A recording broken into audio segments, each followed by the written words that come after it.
Hi mga kalods, it's me again, Gibo, ang simpleng vlogger at mangingisda ng kapis. Ngayong araw nga pala mga kalods ay pang 39 na nating araw na pagpandaw ng ating baklad o taba.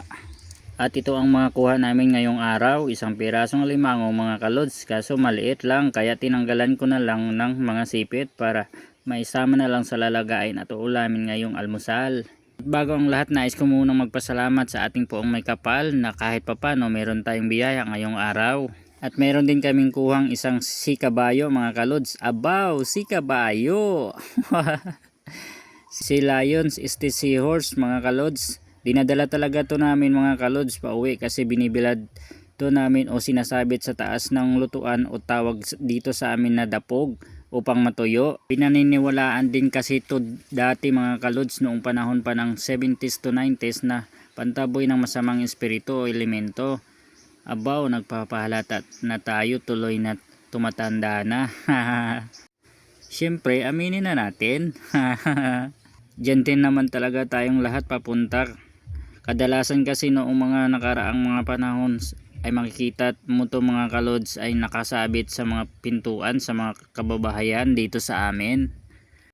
At siyempre, bago ang lahat ay may babatiin muna tayong mga kalods.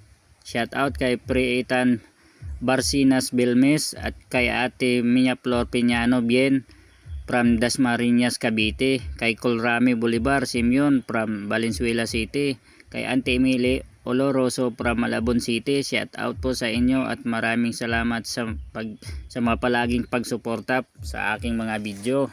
At tuloy na tayo mga kalods. Ito pa mga kalods ang aming kuha. Mga alimasag, medyo marami-rami sana pero di naman mga kalakihan. Isa pa mga kalods, itong klase na alimasag ay mura lang.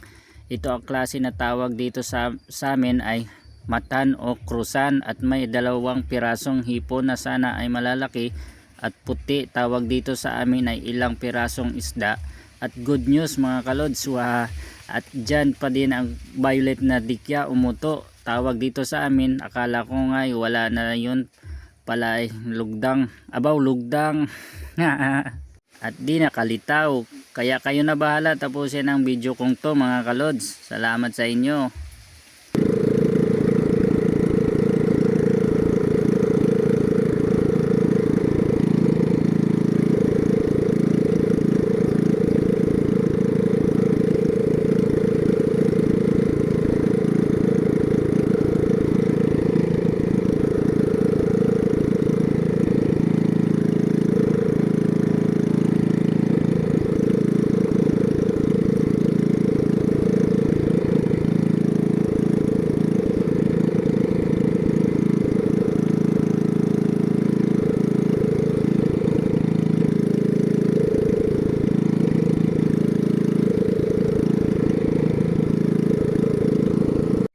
Ito na naman tayo mga kalods, pauwi na naman tayo. Ayan na naman, kasama na naman ang ating mahiwagang balde.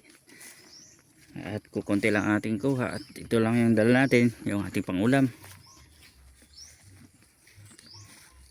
Ay, lumakat yung paa ko mga kalods.